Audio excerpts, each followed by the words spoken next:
2 години промени во Охрид, вели градоначалникот Пецаков во отчетот за сработеното, потенцира дека посветено работат на финансиска стабилност на буџетот.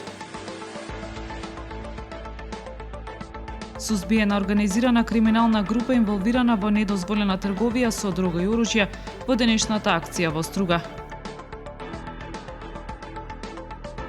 Втор нуркачки конгрес во Охрид, годинава посветен на прерано починатата легенда на нуркањето Бежановски. Со засадување цветен материјал од сопствено производство на јавното претпријатие Охридски комуналец се разубавуваат зелените површини во градот и околината.